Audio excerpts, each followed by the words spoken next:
Hello students, आज के इस वीडियो के अंदर हम सब atomic particles of atom that is electron, protons and neutron, उनकी डिस्कवरी और कैरेक्टरिस्टिक्स के बारे में स्टडी करेंगे।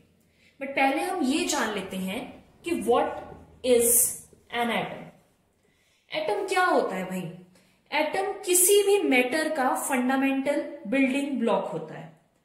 अर्लियर जब हमारी इतनी ज्यादा एडवांसमेंट नहीं हुई थी साइंस के अंदर, उस समय में ऐसा माना जाता था कि एटम किसी भी मैटर का फंडामेंटल बेसिक यूनिट है। मतलब अगर हम मैटर को फर्दर डिवाइड करते हैं तो उससे जो स्मॉलेस्ट पार्टिकल निकलेगा वो एटम होगा।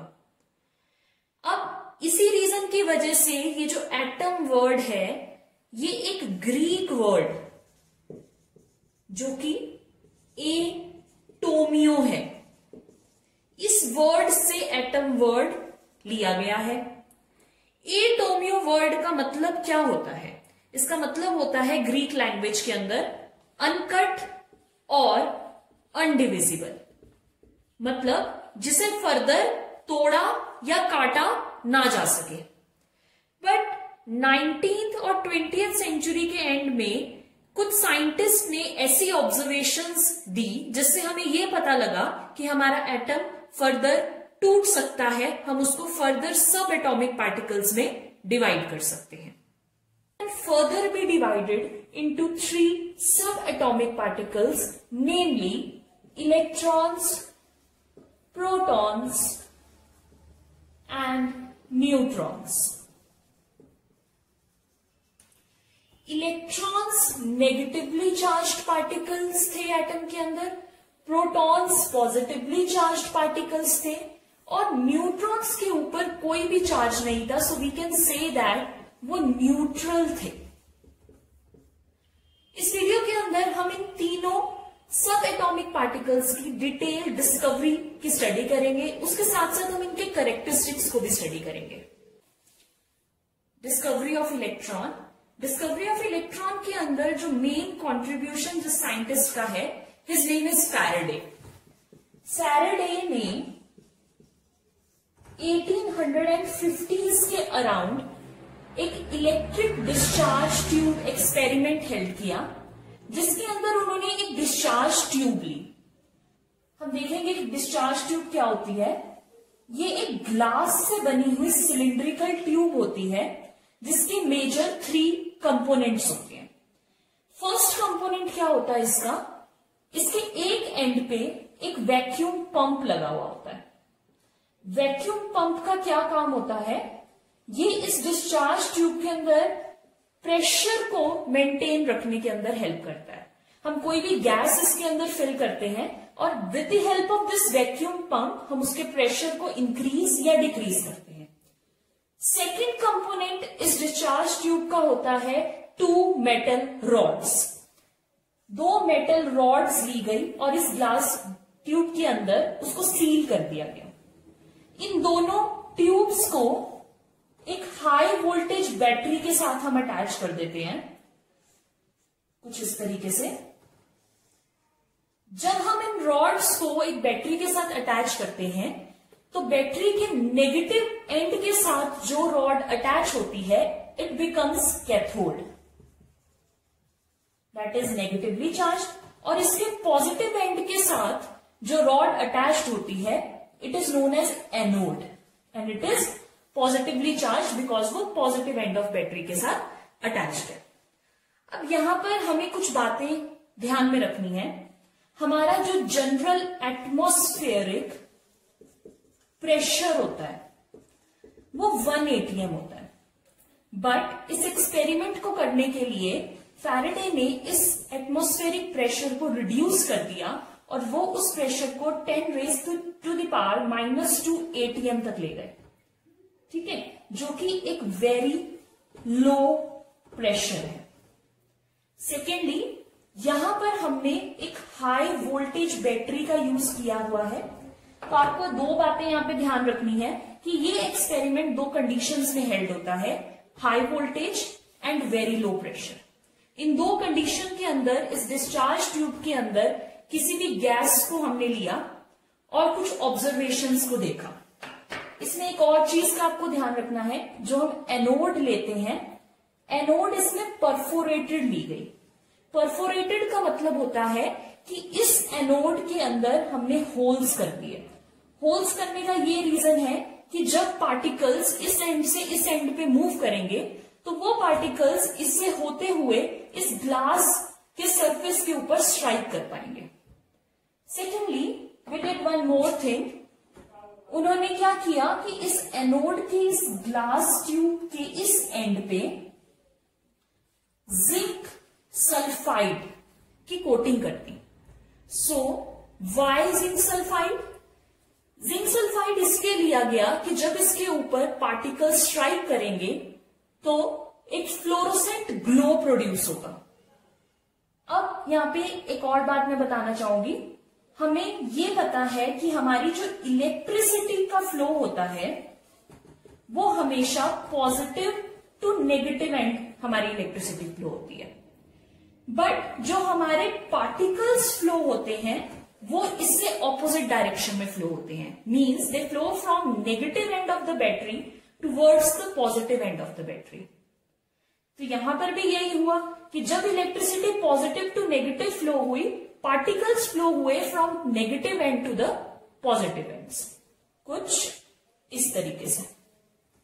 जब ये particles negative end of the battery से पॉजिटिव एंड ऑफ बैटरी की तरफ फ्लो हुए, यहाँ पे परफोरेटेड एनोड होने के कारण वो जाकर जिंक सल्फेट की स्क्रीन के साथ स्ट्राइक हुए, और इसके स्ट्राइक होने की वजह से यहां पर एनोड की बैक साइड पे एक ग्रीन कलर का ग्लो अपीयर हुआ। इस ग्रीन ग्लो से ये बात प्रूव होती है कि कोई ऐसा पार्टिकल था जो कि नेगेटिव एंड से आकर पॉजिटिव एंड पे स्ट्राइक हुआ। अब पॉजिटिव के पास कौन सी चीज आएगी जो खुद कैसी होगी, जो खुद नेगेटिवली चार्ज होगी। तो यहां से हमें यह पता लगा कि जो पार्टिकल्स यहां पर आए इनको नाम दिया गया कैथोड रेज, और ऐसा माना गया कि ये पार्टिकल्स नेगेटिवली चार्ज थे, तभी ये पॉजिटिव पार्ट की तरफ चले। कैथोड रेज एक्सपेरिमेंट के अंदर हमने इस बात को ऑब्जर्व किया कि हमारी कुछ रेज थी जो कैथोड से ट्रेवल होकर एनोड की तरफ गई थी, और उन रेज को हमने नाम दिया था कैथोड रेज। अब यहां पर इन कैथोड रेज के बारे में हम कुछ कैरेक्टरिस्टिक स्टडी करेंगे। सो हमारा फर्स्ट कैरेक्टरिस्टिक है, they start from cathode and move towards anode. ये जो रेज होती हैं ये कैथोड से स्टार्ट होती हैं और ये एनोड की तरफ जाती हैं। मींस ये नेगेटिव पार्ट से ट्रेवल कर पॉजिटिव पार्ट तक फ्लो करती हैं। Secondly, they glow when hit to certain kind of material. हमने अपने एक्सपेरिमेंट के अंदर देखा था, जब हमारी कैथोड रेज जिंक सल्फेट के साथ स्ट्राइक करी थी तो एक ग्रीन ग्लो अपीयर हुआ था। तो सर्टेन काइंड ऑफ पार्टिकल के साथ जब ये रेज स्ट्राइक करती हैं तो ये ग्लो प्रोड्यूस करती हैं। इसका रीजन फ्लोरोसेंस और फॉस्फोरेंस होता है, जिसकी वजह से ये सर्टेन काइंड की कलरेशंस को प्रोड्यूस करती है। Thirdly, in the absence of electric and magnetic field, these rays travel in a straight line. जो हमारी कैथोड रेज होती हैं वो हमेशा स्ट्रेट लाइन में ट्रेवल करती हैं, unless and until कोई इलेक्ट्रिक या मैग्नेटिक फील्ड अप्लाई ना की जाए। Fourth, they consist of negatively charged particles called as electrons. ये मैंने ऑलरेडी आपको बता दिया है कि इन नेगेटिवली चार्ज्ड पार्टिकल्स को नाम दिया गया इलेक्ट्रॉन्स। और ये जो कैथोड रेज होती हैं ये बिल्कुल भी नेचर ऑफ गैस या मटेरियल ऑफ इलेक्ट्रॉन्स के ऊपर डिपेंडेंट नहीं होती हैं। हम जब प्रोटॉन पढ़ेंगे और वहां पे कैनाल रेज के बारे में पढ़ेंगे तो ये पॉइंट वहां पे हमारा कॉन्ट्राडिक्ट कर जाता है, because canal raise nature of gas के ऊपर डिपेंड करती हैं, but cathode rays do not depend on nature of gas and the material of electrodes that we take in a discharge tube experiment. अब हम charge to mass ratio of electron के बारे में बात करेंगे। In 1897 J.J. थॉमसन ने इसी same experiment को एक्सटेंड किया। उन्होंने क्या किया, यू कैन सी हियर, उन्होंने यही ग्लास डिस्चार्ज ट्यूब ली, बट इसको इस तरीके से एक्सटेंड करते हुए यहां पे एक फ्लोरोसेंट स्क्रीन को अटैच कर दिया। नाउ व्हाट ही डिड, उन्होंने इस तरीके से इलेक्ट्रिक फील्ड और इस तरीके से मैग्नेटिक फील्ड को प्लेस किया कि cathode ray, electric field and magnetic field तीनों चीजें एक दूसरे के परपेंडिकुलर थी। अब जैसे ही ये कैथोड रेज यहां पे मैग्नेटिक और इलेक्ट्रिक फील्ड के इन्फ्लुएंस में आई, उनका पाथ डेविएट हो गया। फर्स्टली ये जो कैथोड रेज थी ये बी पॉइंट पे स्ट्राइक तब कर रही थी जब हम इन दोनों फील्ड्स को एलिमिनेट कर दे रहे थे। मींस जब इलेक्ट्रिक और मैग्नेटिक फील्ड प्रेजेंट नहीं होगी तो हमारी कैथोड रेज के अंदर कोई डेविएशन नहीं होगी और वो इस फ्लोरोसेंट स्क्रीन पे बी पॉइंट पे स्ट्राइक करेंगी। बट अगर हम सिर्फ इलेक्ट्रिक फील्ड को इंट्रोड्यूस करेंगे तो हमारी deviation towards point A show हुई, और अगर हम सिर्फ मैग्नेटिक फील्ड को यहां पे रखेंगे तो हमारी डेविएशन सी पॉइंट के ऊपर आएगी।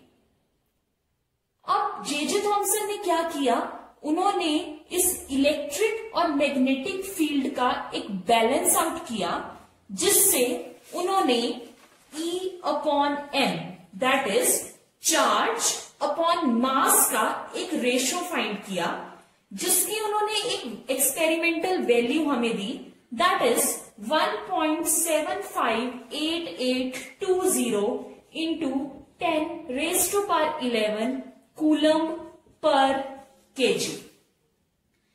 अब यहां पे कूलम हमारा E दैट इज चार्ज का यूनिट है, एंड केजी बिकॉज यहां पे मास डिनोमिनेटर है इसलिए मैंने यहां पे पर केजी इसको लिखा है बिकॉज ये मास का यूनिट है। इसके अंदर जो हमारा E है that denotes charge and M it denotes mass of electron. अब देखिए जे थॉमसन ने E/m का रेशो तो फाइंड कर लिया।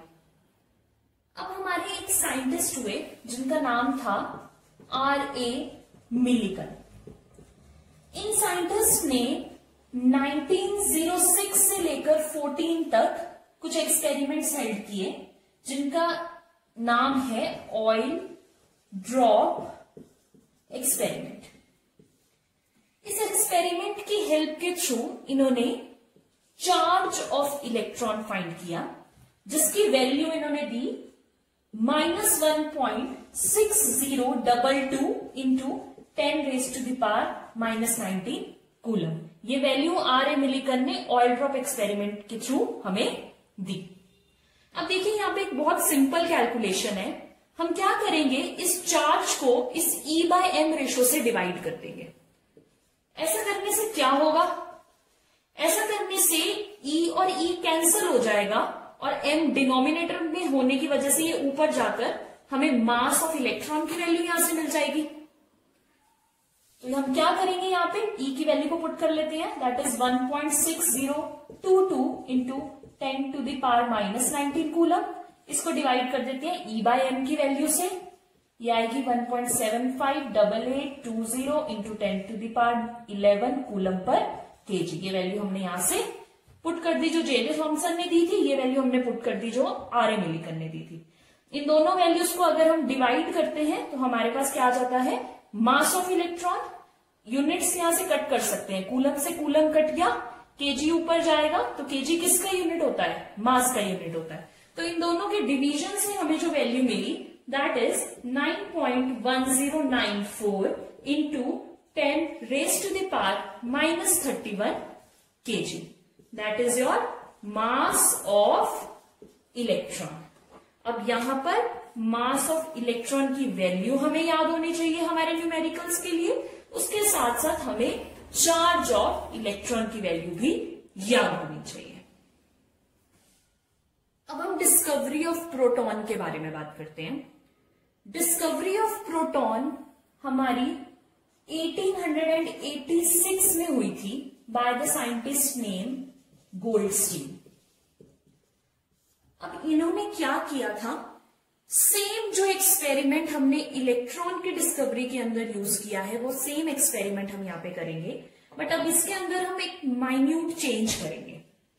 हम सब कुछ सेम लेंगे, हम यहाँ पे अपनी एनोड लेंगे, यहाँ पे अपनी कैथोड लेंगे।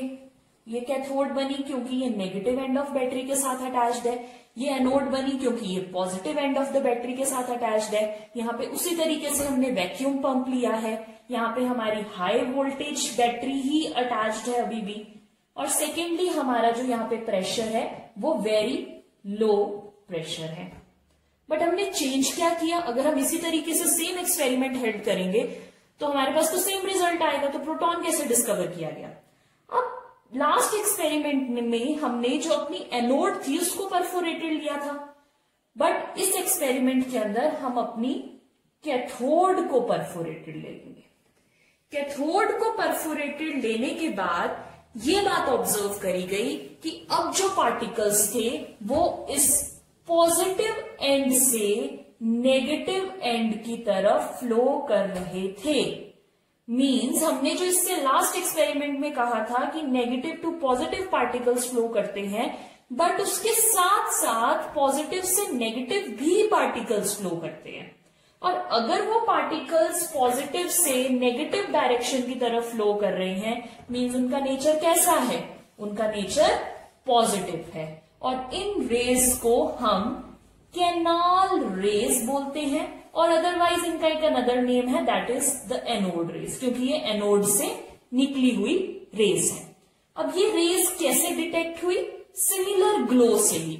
ये रेज जब यहाँ पे गई, यहाँ पे परफोरेटेड कैथोड से पास होने की वजह से इसके बैक साइड पे एक particular type of glow appear हुआ, और इस ग्लो से इस बात को कंक्लूड किया गया कि जैसे कैथोड रेज इस डिस्चार्ज ट्यूब के अंदर प्रेजेंट थी, सिमिलर वे से यहाँ पे एनोड रेज भी प्रेजेंट है। अब जैसे हमने कैथोड रेज के कैरेक्टरिस्टिक्स पढ़े थे, अब हम सिमिलर वे में एनोड रेज और कैनाल रेज के कैरेक्टरिस्टिक्स को स्टडी करेंगे। हमारी जो कैनाल रेज हैं वो कैथोड रेज की तरह ये वाला फीचर सेम शो करती हैं, that is they also travel in a straight line. Secondly हमने अभी पढ़ा कि हमारी जो रेज थी वो positive end of the battery to negative end of the battery की तरफ ट्रेवल हुई थी। दिस शोज दैट उनका नेचर कैसा है, वो कैसा चार्ज है उनके ऊपर, वो पॉजिटिवली चार्ज है। थर्डली, जब हमने सिर्फ मैग्नेटिक फील्ड अप्लाई करी, अगर आप लोगों को ध्यान में होगा इस फिगर के अंदर जब हमने सिर्फ और सिर्फ मैग्नेटिक फील्ड अप्लाई करी थी, उस केस में जो कैथोड रेज थी वो सी डायरेक्शन की तरफ आई थी।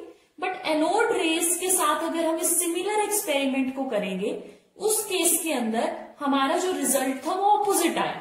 Means when magnetic field was applied they deflected in the direction opposite to the cathode rays. और अगर कैनाल रेज की जो नेचर है वो ऑपोजिट है कैथोड रेज से, और हमें ये पता है कि cathode rays negatively charge rays है, दैट मीन्स कि canal rays positively charge rays है। सो इनका जो नेचर है वो ऑपोजिट टू कैथोड रेज है। अब ये लास्ट कैरेक्टरिस्टिक्स इसका बहुत ज्यादा इंपॉर्टेंट है, that is the charge to mass ratio depends on nature of the gas taken in a discharge tube. जब हमने डिस्चार्ज ट्यूब के अंदर जो गैस हम फिल करते हैं इस एक्सपेरिमेंट को करने के लिए, हमारी कैनाल रेज उसकी ऊपर डिपेंड करती हैं। हमारा जो चार्ज अपॉन मास रेशियो आता है वो उस गैस के नेचर के ऊपर डिपेंड करता है। ऐसा कैथोड रेज में नहीं हुआ था। सो अब हम आगे इसके अंदर charge by mass ratio of protons find करेंगे, और उसके साथ साथ हम मास ऑफ प्रोटॉन भी फाइंड करेंगे उसी सेम मेथड से जैसे हमने कैथोड रेज के अंदर किया। अब हम यहाँ पे E/m रेशियो की बात करते हैं प्रोटॉन्स की।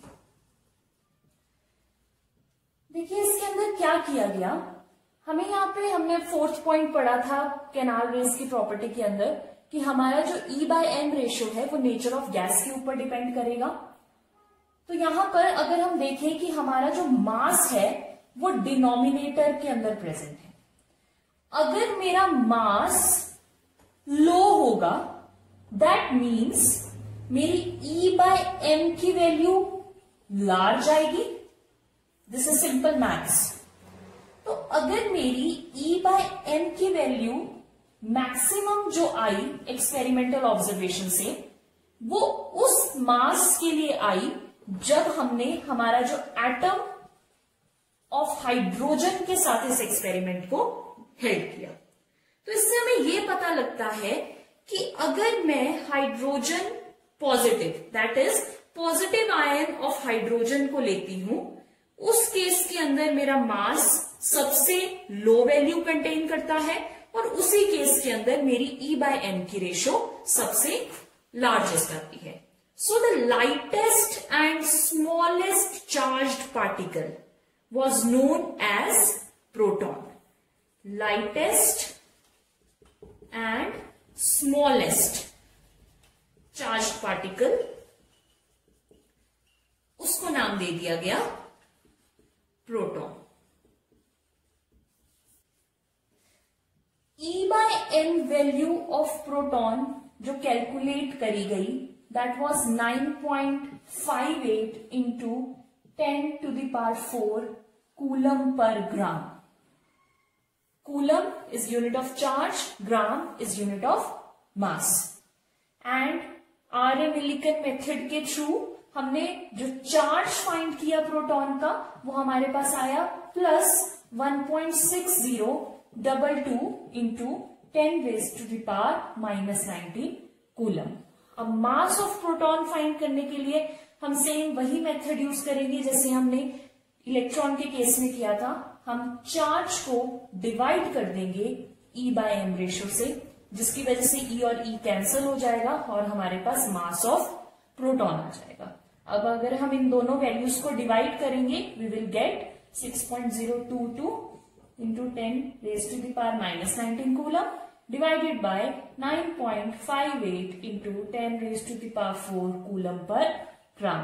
कूलम से कूलम कैंसिल हो जाएगा और हमारा जो यहाँ पे आंसर आएगा, that will be 1.673 into 10 raised to the power -24 gram. और अगर हम इसको केजी में कन्वर्ट करते हैं, we will get 1.673 into 10 raised to the power -27 KG.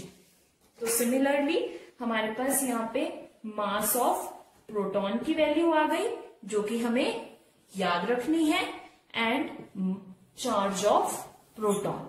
अब आप एक बात ऑब्जर्व कर सकते हैं कि जो चार्ज ऑफ प्रोटॉन है और चार्ज ऑफ इलेक्ट्रॉन्स था वो सेम था, बस हमारा यहाँ पे साइन का डिफरेंस है। प्रोटॉन के अंदर ये साइन पॉजिटिव हो जाता है और इलेक्ट्रॉन के अंदर ये साइन नेगेटिव हो जाता है।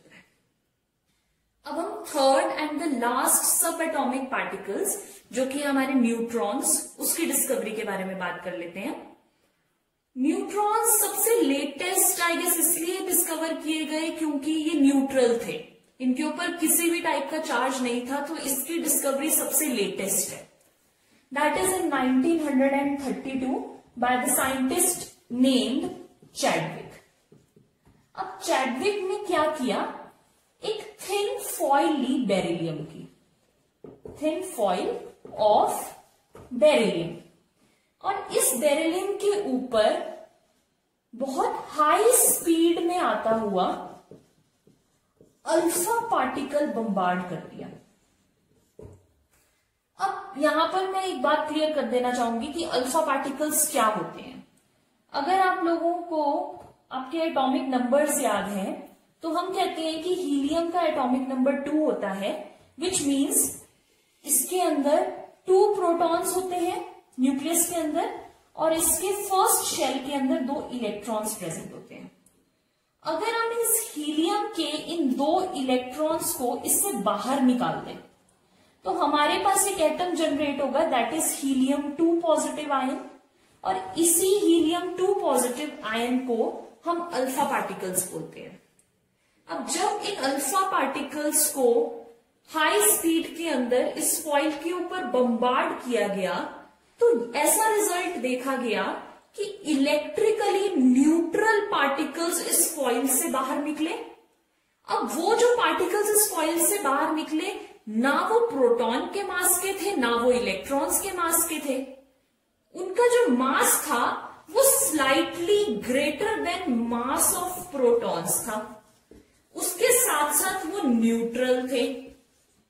तो यहां से हमारे न्यूट्रॉन्स डिस्कवर हुए और बाद में एक्सपेरिमेंटल ऑब्जर्वेशंस के थ्रू इसका जो मास है वो पता किया गया, that is mass of neutron, it is equal to 1.675 into 10⁻⁻27 kg। और इस वैल्यू को भी हम याद रखते हैं for doing our few numericals. अब इस टॉपिक को समराइज करते हैं, इस टेबल को फिल कर लेते हैं। अगर हम बात करें सिंबल की, इलेक्ट्रॉन को हम E नेगेटिव सिंबल से लिखते हैं, प्रोटॉन को हम P पॉजिटिव सिंबल से लिखते हैं और न्यूट्रॉन को हम N से लिखते हैं। इसके ऊपर कोई चार्ज नहीं लगाएंगे बिकॉज ये न्यूट्रल है। डिस्कवरर की बात करें तो इलेक्ट्रॉन की discovery was done by J.J. Thomson, proton की discovery was done by Goldstein and neutron की discovery was done by Chadwick.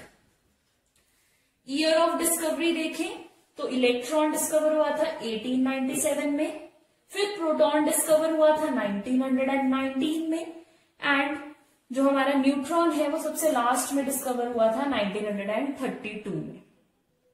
Absolute charge की बात करते हैं in the unit of coulomb, -1.6022 into 10⁻⁻19 coulomb.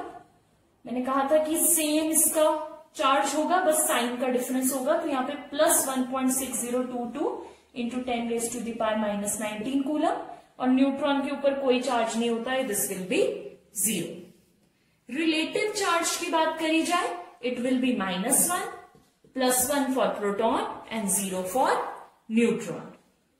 मास के ऊपर आ जाते हैं जिसको हम केजी के अंदर डिनोट करेंगे। यहाँ पे इलेक्ट्रॉन के केस में 9.10939 इंटू 10⁻⁻31 kg।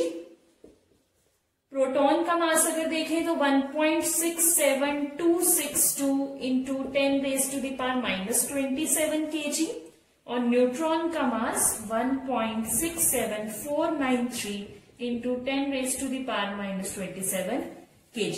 यहाँ पे आप इसको कंपेयर कर सकते हो मास को। इसका जो पावर है वो 10⁻⁻31 है और इन दोनों के केस में -27 है। ये नेगेटिव वैल्यू है और नंबर लाइन में जो छोटी नेगेटिव वैल्यू होती है वो बड़ी होती है, तो इसका मतलब है कि ये सबसे ज्यादा हल्का है और ये दोनों उससे ज्यादा हैवी है।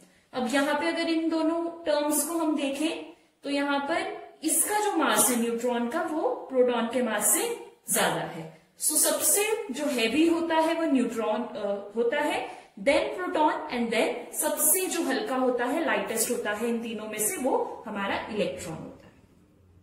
इसी मास को अगर हम atomic mass unit that is you से जिसे हम लिखते हैं उसमें देखें तो मास हमारे इलेक्ट्रॉन का आता है 0.00054 यू। प्रोटॉन के केस में ये मास आ जाता है 1.00727 और न्यूट्रॉन का मास आ जाता है 1.00867। इसी वैल्यू को अगर हम अप्रोक्सीमेट कर देते हैं तो ये वैल्यू अप्रोक्सीमेशन में 0 बनती है, ये वैल्यू अप्रोक्सीमेशन में 1 बनती है और ये वैल्यू भी अप्रोक्सीमेशन में 1 बनती है। So this is all about our subatomic particles, electron, proton and neutron. Hope you like this video and we will meet in our next video, part 2 of chapter 2.